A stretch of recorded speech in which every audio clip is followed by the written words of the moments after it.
Hi guys, I'm still getting used to this camera thing, but anyway, what I'm going to show you today is a comparison between all of my Bayswaters, because I always like to see how the different finishes compare to each other in terms of structure, weight, or how they wear and that kind of stuff.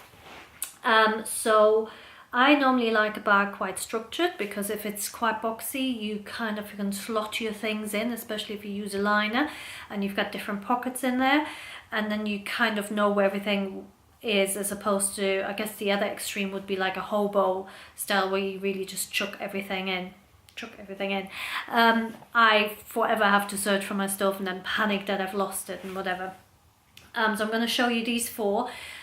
Before I start that, none of them have anything inside, none of them are stuffed, so you can see how slouchy they are compared to each other. Normally I would always put a liner in, because I like that stuffy, that structured, organized kind of way, as I said, like a box. So this one is a Zamorga liner with a key ring strappy thing on. And I like that it gives you a bit of structure, and you've got all of these different pockets, and it helps you find stuff. So purposely for this film, no liners in there, so you see how they're different to each other. I'm also not going to measure them, because they're all roughly the same size. So whether one of them is 2 centimeters wider than the other one, if I notice suddenly that something is significantly different, I've got my measuring tape here, but I don't think they are, otherwise I would have already thought of that. Right, this is my Oak NVT Bayswater. It's quite slouchy, and if you remember, or if you can't remember, you can have a look on my blog. I've done a review of my printed veg tan Oak Bayswater ages ago. Absolutely loved that bag, but she was very, very boxy, which in theory I like, because everything is like in a box, really organized. But for commuting, I found it just too bulky, and yeah, you were forever banging into people and stuff, and also she wasn't as easy to put on the shoulder. Look, that's my hand. Very good. I'm doing hi guys. Shh. Sorry. I couldn't really do this, even obviously when this is folded, and it doesn't quite work as easy, but she just didn't work for me on commuting, mainly on commuting, and she was a bit heavier than this one, so I sold her and found this one soon after, and this one I've actually used quite a bit. So reasonably slouchy, as you can see. If you don't like that, put a liner in. Things to watch out for with Oak is that Oak marks quite easily, so if you have long fingernails, it's quite easy to mark it. It also wrinkles in places, and it wears quite visibly where you sort of scuff, where the high sort of traffic areas are. So what I would say, just keep an eye on corners and make sure you nourish every now and then. This one is really due one now, so you can see it's brighter, it's lighter there, and she's just gone a bit dry there. And the other thing is, if you wear a lot of hand creams, which I don't, be very careful, because that means the straps patina much quicker. This one has very even tone, can't really see any significant staining or anything on it. You probably have seen on very vintage Bayswaters that they can go very dark here, but I think that happens especially quickly. Shh! That happens especially quickly if you use hand creams.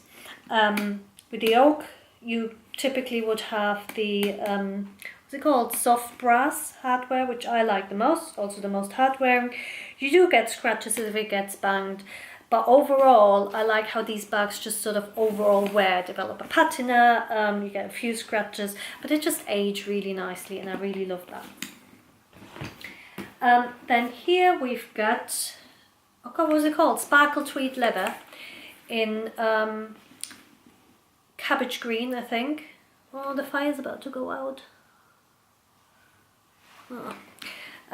In cabbage green, silver hardware, slouchier, even slouchier, but also lighter than the Oak.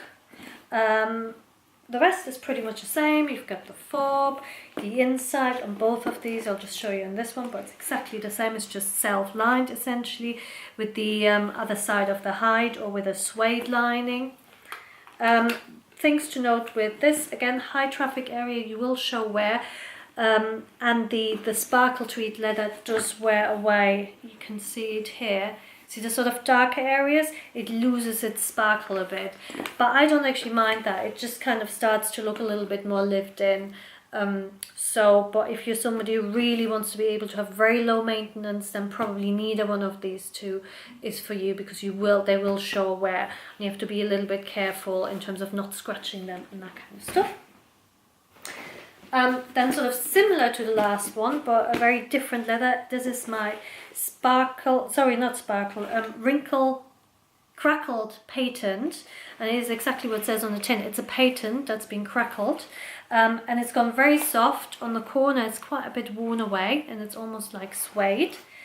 Also silver hardware, and this is the softest, slouchiest and lightest one, and this is what reignited my love for the Bayswater. After my PVT was just heavy and bulky, I tried this one and it was hallelujah, this one worked for me.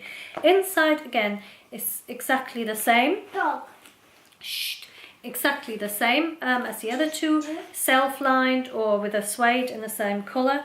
And if you're looking for really light and chuck around and stuff, then this one's the best, but it does wear.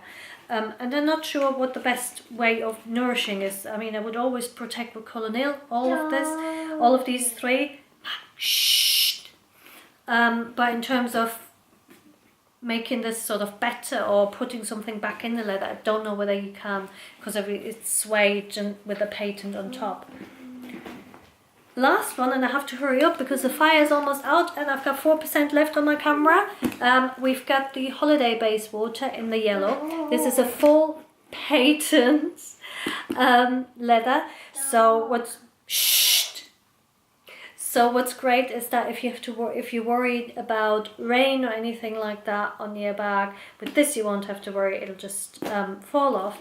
Thing worth to mention is this is suede lined, but the inside there is fully fabric lined.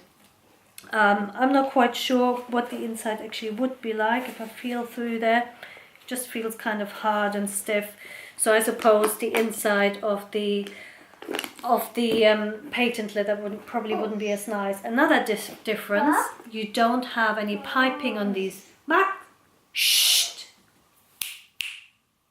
Sorry, he's playing something on the iPad with his kiddie earphones on. No piping on these, so obviously that's a very known weak point for Bayswater, so the piping can wear through. This is kind of sewn in or constructed in a completely different way. Not sure whether this would be any better or worse, because you still have a seam going across there. That could be a weak point, but so far so good. I would say anything abrasive and stuff, you're likely to scratch as well, and you're likely to notice that. But sort of everyday traffic on them, I think they're quite sturdy against. I also like that the postman lock has enamel on it. Anyway, that's my camera almost there, so I'm gonna have to say goodbye and put another lock on the fire. Thanks, let me know what you think. Bye.